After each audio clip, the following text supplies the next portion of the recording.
Irmãos, nós vamos tratar desse assunto que eu me lembro que um tempo atrás nós falamos aqui na igreja, tratando sobre esse assunto de multidão ou ovelha. Em qual dessas duas categorias de seguidores de Jesus você se enquadra? Nós tiramos esse tema, meus irmãos, daquele texto de João, capítulo 6, do verso 60 ao 71, que nós já vamos ler. Mas eu quero chamar a sua atenção para esse tema, multidão ou ovelha. Qual dos dois você é, ou em qual dos dois você se enquadra? Pastor Isaías, por que essa classificação? Essa classificação é baseada em quê? Em o Senhor dizer que aqueles que seguem a Cristo podem ser classificados, não é, dessa forma, multidão ou ovelha. Nós iremos ler o texto agora e nós iremos então tirar algumas conclusões. Abra sua Bíblia no livro de João, Evangelho de São João, capítulo 6, e nós iremos ver um texto que vai nos trazer muito entendimento e com certeza nós vamos aprender muito com essa passagem bíblica. Multidão ou ovelha? Qual dos dois você é, ou em que categoria você se enquadra? Então bora lá, pessoal. João 6, verso 60 em diante, que diz: muitos dos seus discípulos, tendo ouvido tais palavras, disseram: duro é esse discurso, quem o pode ouvir? Mas Jesus, sabendo por si mesmo que eles murmuravam a respeito de suas palavras, interpelou-os: isto vos escandaliza? Que será, pois, se virdes o Filho do Homem, quer dizer, o Filho de Deus, subir para o lugar onde primeiro estava? O Espírito é o que vivifica, a carne para nada aproveita. As palavras que eu vos tenho dito são espírito e são vida. Contudo, há descrentes, observe essa expressão, descrentes entre vós. Descrentes entre vós. Pois Jesus sabia desde o princípio quais eram os que não criam e quem o havia de trair. Versículo 66 agora. À vista disso, aliás, pulei o 65, e prosseguiu: por causa disto é que eu vos tenho dito, ninguém poderá vir a mim se pelo Pai não lhe for concedido. Verso 66, à vista disso, muitos dos seus discípulos o abandonaram e já não andavam com ele. Então perguntou Jesus aos 12: porventura quereis também vós, outros, retirar-vos? Respondeu-lhe Simão Pedro: Senhor, para quem iremos, se só tu tens as palavras de vida eterna? E nós temos crido e conhecido que tu és o Santo de Deus. Replicou-lhe Jesus: não vos escolhi em número de 12? Contudo, um de vós é diabo. Referia-se ele a Judas Iscariote. Tá bom? Judas Iscariote. Amados, paremos por aqui. O texto deixa bem claro que houve aqui uma espécie de rejeição a Jesus. Vocês perceberam, não é? Essa rejeição a Jesus se deu de uma forma, vamos dizer, muito assim, inesperada. Jesus era seguido por uma multidão muito grande nesse momento. Para você ter uma ideia, a multidão que segue Jesus nesse momento chegava aos milhares. Vamos voltar um pouco a nossa leitura para o início. Olha aí o que está no versículo 22. Por favor, observe o 22. Capítulo 6, verso 22. Veja como está claro a palavra bem aí que aparece multidão, ó. No dia seguinte, a multidão que ficara do outro lado do mar notou que ali não havia senão um pequeno barco e que Jesus não embarcara nele com os seus discípulos, tendo estes partido sós. Verso 24 também diz: quando, pois, viu a multidão que Jesus não estava ali, nem os seus discípulos, tomaram os barcos e partiram para Cafarnaum à procura de Jesus. E eu quero situar você nesse contexto dessa história aqui. Irmãos, o que foi que aconteceu? No dia anterior, vocês estão ligados? Vocês estão entendendo aí, ó? No dia anterior, Jesus fez aquela grande multiplicação dos pães e dos peixes. Segundo a estimativa, eram cerca de 10.000 pessoas. Você consegue imaginar? Porque a Bíblia diz que homens eram 5.000 homens. E aí não se inclui as mulheres e as crianças. Então, se fôssemos incluir as mulheres e as crianças, então vamos pensar em 10.000. Essa multidão fica maravilhada quando Jesus, então, no dia anterior, multiplicou 5 pães, 2 peixes, para uma multidão enorme, e ainda sobraram 12 cestos cheios. Aquela multidão ficou maravilhada. Irmãos, eu posso imaginar quanta gente foi para casa naquele dia dormir, e impressionado. Eles estão dizendo assim em casa: mulher, você viu, mulher? Mulher, 5.000 homens, fora as mulheres e as crianças, comeram, se fartaram, e não tinha comida lá naquele lugar. E todos comeram, se fartaram, e ainda sobrou 12 cestos. Então foi uma coisa impressionante. Aquela multidão estava ouvindo Jesus naquele dia. No outro dia, eles acordaram cedo, muito cedo. E pernas para que te quero? Foram atrás de Jesus. Foram procurar Jesus, meus irmãos, desesperadamente, porque queriam encontrá-lo, queriam vê-lo, queriam estar perto dele novamente, irmãos. Irmãos, eles perceberam que Jesus não estava daquele lado. Jesus estava do outro lado. E eles foram à procura de Jesus. É uma outra história, né? Mas eles foram, meus irmãos, desesperados atrás de Jesus. Eles pegaram barcos, eles fizeram todo o esforço para irem atrás de Jesus. Quando eles encontram com Jesus, olha como Jesus disse para eles. Verso 27. Observe o que está escrito aí no capítulo 6, verso 27, olha aí, trabalhai não pela comida. Vamos ler o 26. Respondeu-lhe Jesus: em verdade vos digo, vós me procurais não porque vistes sinais, mas porque comeste dos pães e vos fartastes. Sabe o que eu vejo aqui? Jesus identificou o interesse daquelas pessoas. Jesus, por ser divino, por ter discernimento, lê a mente e o coração das pessoas, Jesus viu aquelas pessoas em desespero, procurando por ele. Mas quando Jesus as encontra, está de frente da multidão, a multidão está na sua frente, Jesus tem oportunidade de conversar com eles, com aquela multidão.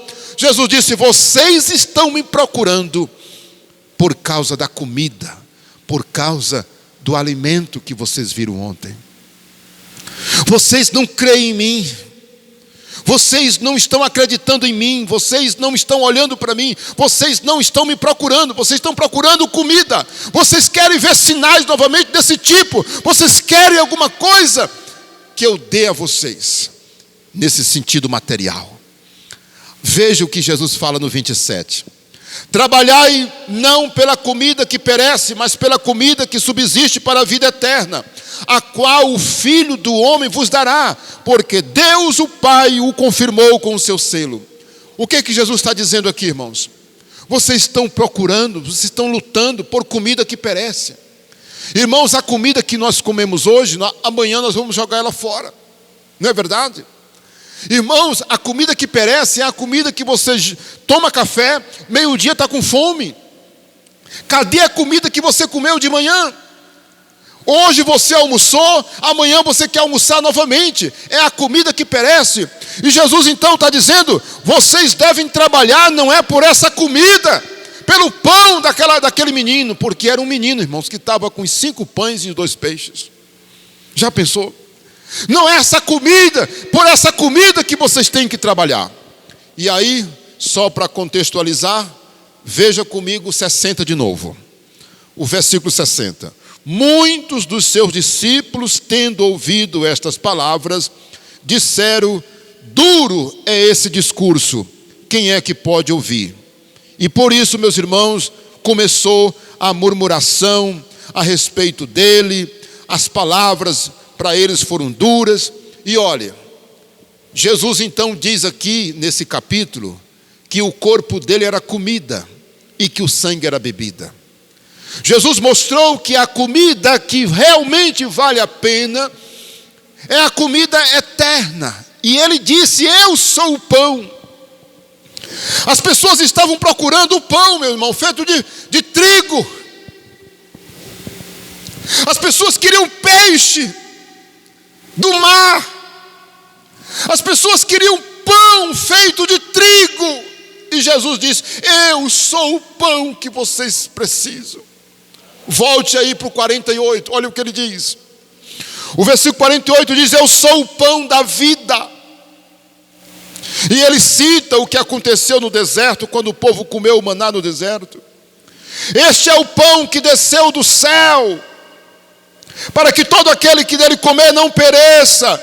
Verso 51 diz, eu sou o pão vivo que desceu do céu. Se alguém dele comer, viverá eternamente. E o pão que eu darei pela vida do mundo é a minha carne. E na frente ele diz, o meu sangue é bebida e a minha carne é comida. Quem não comer da minha carne, não beber do meu sangue, não pode ter a vida eterna. Meus irmãos, sabe o que foi que aconteceu? Uma rejeição generalizada. Que negócio é esse? Oh, que discurso mais esquisito. Olha, eu estava tão crente que ele podia fazer alguma coisa hoje, mas ele vem com essa. Primeiro, ele não fez milagre hoje para a gente ver. Primeiro, ele não multiplicou de novo. Agora ele vem com o negócio de que a carne dele é comida, o sangue é bebida, que ele é o pão que desceu do céu. Eu não estou entendendo mais nada. Eu estou agora desacreditando nele, que ele não é sábio coisa nenhuma. Meus irmãos, foi uma tristeza, irmãos. Só porque Jesus disse, trabalhai pela comida eterna e não pela comida que perece. E eu sou o pão vivo, eu sou a comida que desceu do céu. Se alguém comer, viverá para sempre. Não é o trigo, o pão de trigo, que se vocês comerem agora de manhã, à tarde já estarão com fome novamente.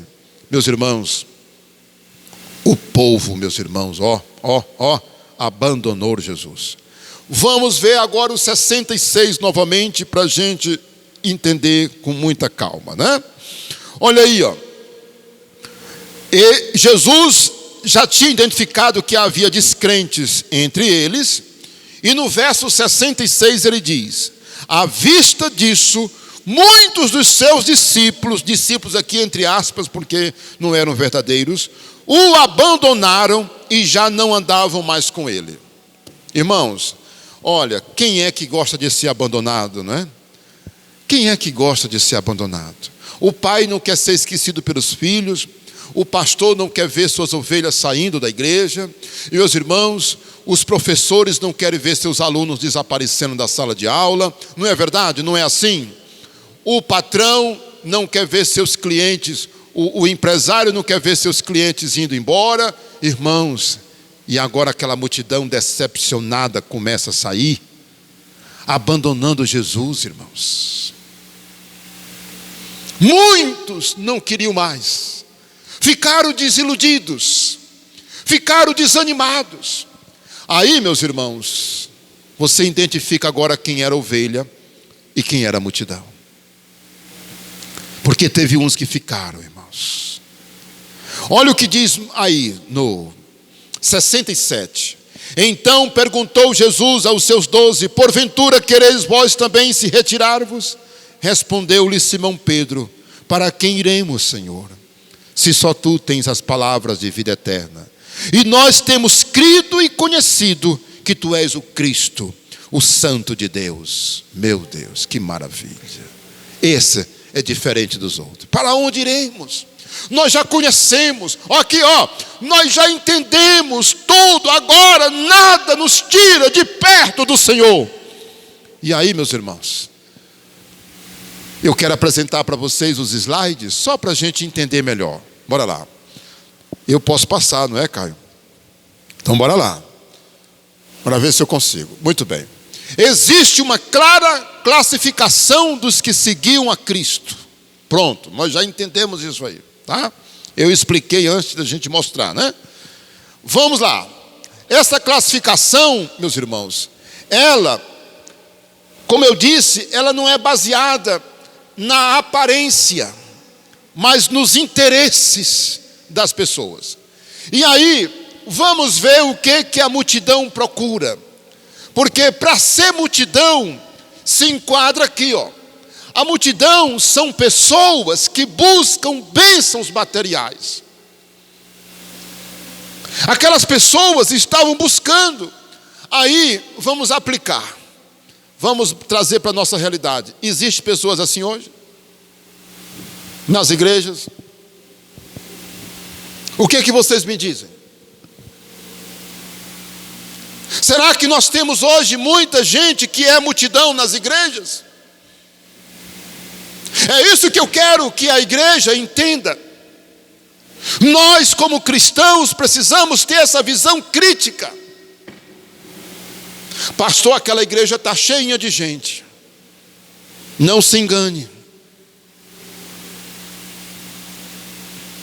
Um pastor essa semana disse para mim que na igreja dele, depois da pandemia, cerca da metade dos irmãos desapareceram. Que coisa triste, irmãos. Pessoas que nunca voltaram mais. Pessoas que nunca mais apareceram na igreja. Pessoas que por causa de nada abandonam Jesus. É isso que é multidão, porque parece que estão nas igrejas por interesse. O que significa essas bênçãos materiais? Significa cura, comida, ajuda. Elas buscam apenas satisfazer necessidades materiais, momentâneas, do dia a dia. Interesse pela palavra de Deus, interesse por Deus ao dedo. Não querem saber. E isso é triste. Sabe por quê? Porque a gente tem uma falsa sensação de que a igreja cresceu, de que nós temos muitos evangélicos. E eu sei que muita gente está me ouvindo pelo YouTube. Olha, queridos, não se engane. Nem todo mundo que diz ser cristão, de fato é um verdadeiro cristão e seguidor de Jesus. Porque o que motiva ela a estar na igreja são outras intenções, e não Cristo. Porque ela está buscando bênçãos materiais. Ela quer saber de uma cura. Ela quer saber até de receber uma ajuda, mas entregar a vida dela para Jesus, que é bom, ela não quer. Outra coisa que caracteriza a multidão, irmãos, não quer confronto ou mudança de vida. Por que as pessoas, meus irmãos, ficaram com raiva, vamos dizer assim, revoltadas e decepcionadas? Porque Jesus disse: eu sou o pão da vida. Eu sou o pão que desceu do céu, a minha carne é comida, o meu sangue é bebida, e eu estou pronto para dar para vocês. E eles não gostaram. Meus irmãos, Jesus falou muita coisa ali, que nós não lemos, né? Que está no capítulo 6. E aí a multidão não quer confronto.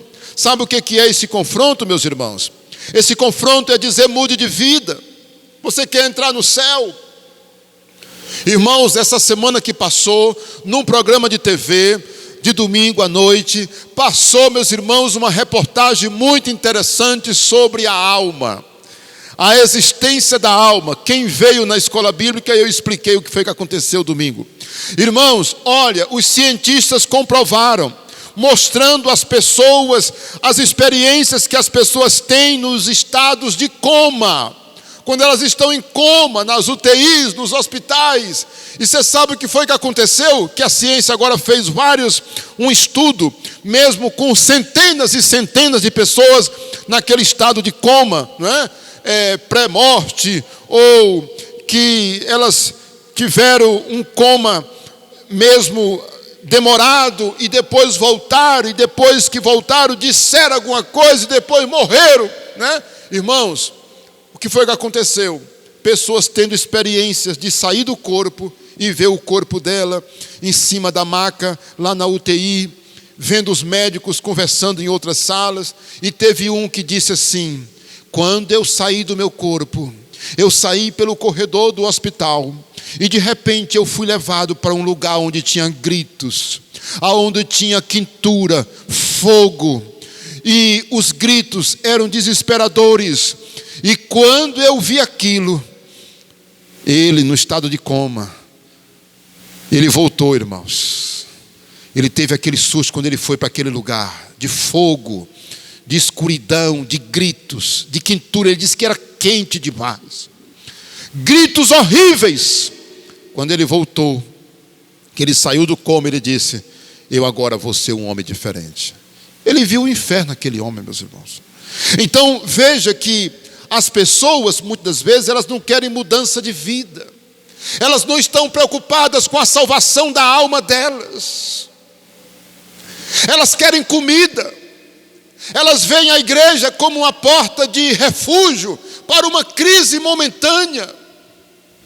Irmãos, a igreja tem que ajudar, irmãos. Olha, nunca pense que a igreja não tem o seu dever moral, espiritual, social, de dar um alimento, de dar uma roupa, de ajudar, de dizer: vem, come, bebe. Há poucos dias atrás tivemos aqui alguém de uma outra cidade. Irmãos, foi tão legal ajudar aquele senhor. Nós ajudamos ele com tanto carinho, meus irmãos. Ele disse que estava há vários dias sem tomar banho, estava sem roupa, estava sem comida. Irmãos, eu me senti mais feliz demais de ajudar aquele senhor e mandá-lo para a sua cidade de origem. Ele estava aqui, meus irmãos, perambulando. Ele não era doido, ele não era um deficiente mental. Ele estava aqui desesperado porque não tinha ninguém por ele, nenhuma ajuda. Irmãos, isso é igreja. A igreja tem que fazer essas coisas. Agora, meus irmãos, quando uma pessoa olha para a igreja e ela somente busca bens materiais, ela comete um erro. E a igreja não pode ficar calada, porque o mais importante é a mudança. Preparar a pessoa para a vida eterna, para o dia da sua morte e para a volta de Jesus Cristo. Meus irmãos, quem é multidão não gosta de confronto. Quando se fala do pecado, ela pula bem acolá. Não, eu não procurei igreja para ninguém me ensinar lição de moral. Ó. Eu já vi isso, irmãos, já ouvi. Uma pessoa dizer assim: pastor, eu não procurei a igreja para receber lição de moral. Que lição de moral? Nós estamos preparando você para a vida eterna, para você ter a salvação da sua alma, o perdão dos seus pecados. E o pior, meus irmãos, tem igreja que não leva muito a sério essa questão do confronto com o pecado. Você já parou de fumar? Você já parou de trair a sua esposa? Você já parou de mentir? Você já parou de beber? Já deixou esse alcoolismo? Já deixou de ser alcoólatra? Você está roubando alguém? Está mentindo para sua esposa, para os seus filhos? Você está enganando alguém? Você tem um mau caratismo? Você já mudou isso? Você já deixou aquele vício maldito? Você já deixou aquela pornografia? Você já deixou aquela vida?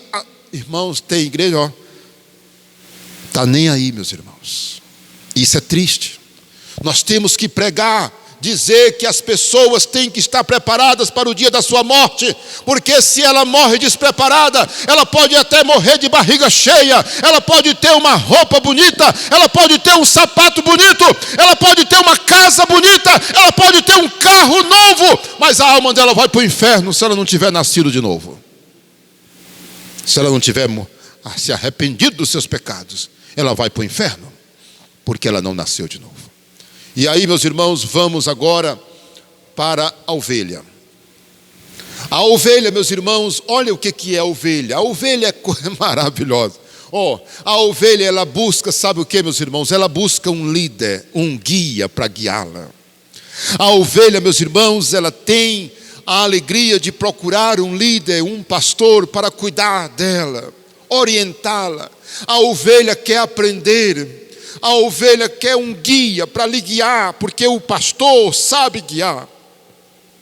O líder espiritual. O que foi que Jesus viu aquela multidão que está lá em Mateus 9, 38, de 35 em diante, até 38. Jesus viu aquelas cidades, aqueles povoados. Ele disse: olha, eu vejo esse povo como ovelhas que não têm pastor. Elas estão errantes, elas estão perdidas. Meus irmãos, olha aí, a ovelha, ela está buscando um pastor. A ovelha está buscando alguém que as guie, não é, pelo caminho certo. Agora um detalhe, você está vendo aí a observação? Observação de ouro. Eu não vou perder essa oportunidade. Eu fui lá nos meus arquivos, e aí, meus irmãos, eu procurei, sabe o quê? As 10 diferenças entre bode e ovelhas. Na verdade, a observação é a seguinte: a falsa ovelha, ou ela é bode ou ela é lobo, porque o lobo pode vir com pele de ovelha, né? O lobo é o Satanás. O lobo é o demônio. O lobo é o Satanás, a serpente, o dragão, que vem camuflado de ovelha, mas ele quer uma ovelha para tragá-la, beber o seu sangue, matar a ovelha. Agora, meus irmãos, o bode é símbolo da ovelha falsa, daquele que não é convertido. E eu vou ler para vocês as 10 diferenças. Vocês querem ouvir? Vocês querem ouvir as 10 diferenças? Bora lá, Bode não consegue andar juntos. Anda geralmente distante uns dos outros. Já as ovelhas, elas andam juntinhos. Você está vendo a diferença do bode para a ovelha? Crente não pode ser bode. Crente não pode ser bode. O bode pode virar ovelha. O bode pode virar ovelha. Mas ovelha não é para virar bode. E nem pode ser bode. Tá bom? Número 2. O bode dá cabeçada no bode que chega. Já as ovelhas recebem se esfregando e cheirando a nova ovelha. Olha que coisa, a ovelha cheira, né? E passa perto. Já o bode é dando cabeçada na ovelha, no bode que chega. Eita, mas é diferente, né? 3. O bode não consegue comer junto com os outros bodes, no mesmo lugar ou no mesmo coxo. A ovelha come tranquila. Olha aí. O bode não se une na hora de comer. 4. O bode tem mau cheiro nas patas, pois ele urina nas patas. Já a ovelha não faz a mesma coisa e tem um cheiro mais agradável. Olha aí, O bode é sujo. O bode urina nas patas. Meu Deus, né? Ele tem um mau odor diferente das ovelhas. O bode não costuma seguir o bode líder. E nem o pastor, claro, né? Porque o pastor que cuida do rebanho. A ovelha, sim, bode tem problemas de liderança, sabia? O bode não gosta de seguir o bode líder ou o pastor. Já a ovelha, ela segue a ovelha líder. Tá bom? Bora lá.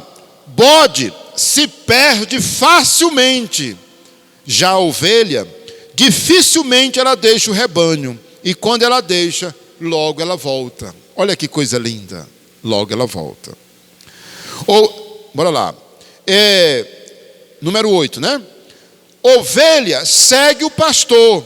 Já os bodes, eles são tocados. Né? Vai empurrando, vai empurrando. Já a ovelha, o pastor vai na frente e elas vão atrás. Está lá em João 10, versículo 27. Jesus disse: as minhas ovelhas ouvem a minha voz. Elas me seguem e eu as conheço. Que coisa linda, não é? Olha aí, outra característica, a 9. Ovelhas gostam do aprisco e entram nele sozinhas. Já os bodes, menino, na força é que eles entram no aprisco. E por último, as ovelhas ficam do lado direito. E os bodes ficam de que lado, irmãos? Esquerdo. Está lá em Mateus. Jesus botou as ovelhas do lado direito, né? E os bodes do lado esquerdo, né? Olha aí, meus irmãos, não ficam juntos. As ovelhas ficam do lado direito, os bodes do lado esquerdo, né? Isso traz uma mensagem muito poderosa, né, irmãos? Agora vamos, meus irmãos, continuar aqui, ok? Vocês viram a diferença. Então, crente, a ovelha mesmo não pode agir como bode. Você é o quê? Você é ovelha. Amém? Vamos aplaudir o Senhor, porque nós temos que ser ovelha. Agora, a ovelha pode agir como bode? Pode, só que não deve. E aí, se ela é ovelha, ela não deve agir como bode, né? Bora concluir. A ovelha, ela busca também o verdadeiro alimento espiritual, que é a palavra. Irmãos, bem aqui, em 1 Pedro 2:2, a Bíblia diz assim, desejai ardentemente, como crianças recém-nascidas, o genuíno leite espiritual. Anotou aí? 1 Pedro 2:2. Desejem um leite espiritual. A Bíblia nos ensina a crescer na fé. A Bíblia nos ensina, meus irmãos, a termos fome espiritual. Irmãos, tem gente que a fome dele é só material. É dinheiro, é isso, é aquilo. Você, quando conversa com ela, você não vê sede de orar, de dizer assim, olha, eu vou fazer um jejum, olha, eu vou congregar, eu vou ler a Bíblia, olha, mas eu estou feliz porque eu estou lendo a Bíblia, olha, eu estou feliz porque eu estou orando, eu quero louvar, eu quero cantar, eu estou com sede de Deus. Hoje pela manhã na escola bíblica nós falamos sobre o homem, né, que tem sede de Deus. Salmo 42, verso 1 e 2, a minha alma tem sede, a minha alma suspira pelo Deus vivo, assim como a corça suspira pelas correntes das águas, a minha alma suspira pelo Senhor. A ovelha, meus irmãos, ela busca o verdadeiro alimento. Ela não quer saber disso ou daquilo, ela quer saber de Deus, ela quer saber da palavra de Deus, ela quer o alimento, ela quer a água viva, ela quer o alimento da vida, ela quer o pão da vida, ela quer saciar a sua fome, não é do ventre, do estômago, mas da sua alma, do seu espírito. Já disse que tem hora que a gente começa a pregar o evangelho é dando um prato de comida. Você aceita um sanduíche? A pessoa está lá no sinal, a pessoa está lá não sei aonde com fome. Como é que você vai pregar o evangelho para ela se ela está com fome? Você dá um sanduíche para ela e diz amém? Amém. Agora eu quero trazer para você a palavra de Deus. Amém? Amém. Só, meus irmãos, que muita gente só fica no sanduíche. Muita gente só fica na cura. Eu recebi a cura. Tchau, igreja, tchau. E não é para ser assim. E aí, meus irmãos, letra C. Olha o que a ovelha procura. A ovelha, ela busca um aprisco. Olha aí o que é o aprisco. O aprisco é um lugar seguro para a ovelha. E o aprisco é a igreja. Sabia? Aqui vocês têm um pastor. Aqui vocês têm uma orientação.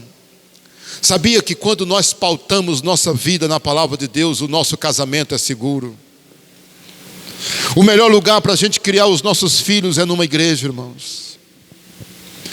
O melhor lugar para a gente criar, crescer, é numa igreja, ouvindo, sendo ensinados.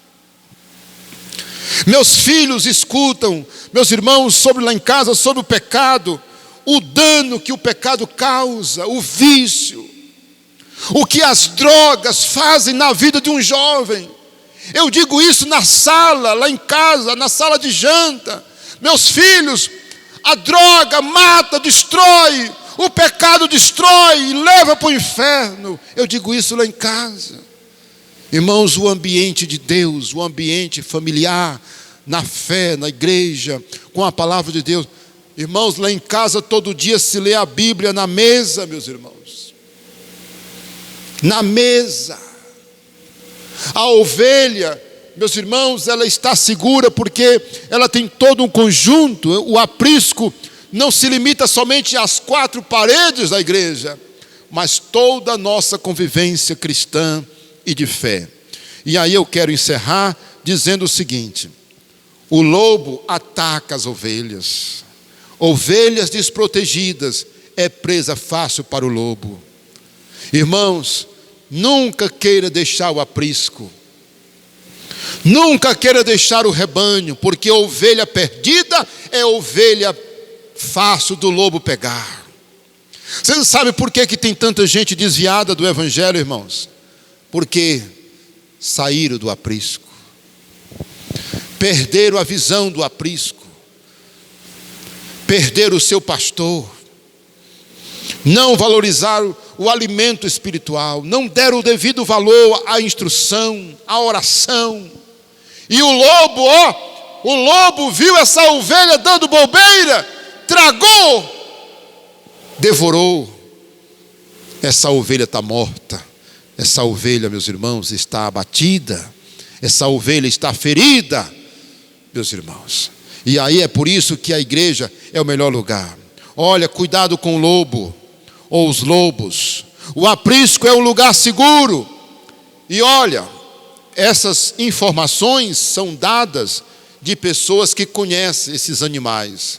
A ovelha, ela pode até passar o dia longe do aprisco, mas quando chega a noite, ela vem à procura dele.